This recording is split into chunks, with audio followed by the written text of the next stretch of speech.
നമസ്കാരം, സിറ്റി ന്യൂസിലേക്ക് സ്വാഗതം. ആത്മകഥാ വിവാദത്തിന് പിന്നിൽ ആസൂത്രിതമായ ഗൂഢാലോചനയുണ്ടെന്ന് ഇ.പി. ജയരാജൻ.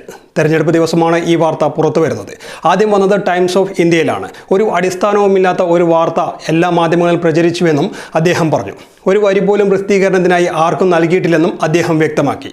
വ്യക്തമായ സൂചന കിട്ടിയാൽ ഗൂഢാലോചനയ്ക്ക് പിന്നിൽ ആരെന്ന് പുറത്തു പറയാം, ഇ.പി. ജയരാജൻ വ്യക്തമാക്കി. ഞാൻ എഴുതിക്കൊണ്ടിരിക്കുന്ന പുസ്തകത്തിൻ്റെ പ്രകാശനം ഈ DC ബുക്സിൻ്റെ ഫേസ് പേജിൽ വന്നില്ലേ, ഫേസ്ബുക്കിൽ എങ്ങനെയാ വന്നത്? ഞാൻ അറിയാതെ. അപ്പോൾ ഇത് ഒരു ബോധപൂർവമായിട്ടുള്ള നടപടിയല്ലേ എന്ന് മാത്രമല്ല, അവർ PDF മാറ്റിലല്ലേ വാട്സാപ്പിൽ കൊടുത്തത്. സാധാരണഗതിയിൽ ഒരു പ്രസാധകർ ചെയ്യാൻ പാടില്ലാത്തതാണത്.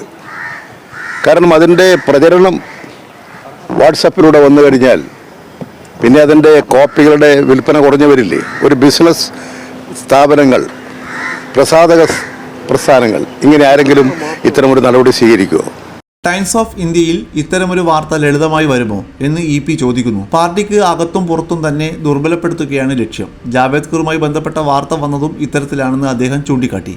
തെരഞ്ഞെടുപ്പിൽ ഇടതുപക്ഷ മുന്നണിക്കെതിരായി ഫലമുണ്ടാക്കി. അതുവഴി എന്നെ പാർട്ടിക്കകത്തും പുറത്തും പൊതുസമൂഹത്തിലും ആക്രമിക്കുക എന്നത് ആസൂത്രിതമായ പദ്ധതിയാണ് അന്ന് നടപ്പാക്കിയത്. അതിൻ്റെ ആവർത്തനമാണ് ഇപ്പോഴുണ്ടായത് എന്ന് ഇ.പി. വിശദമാക്കി.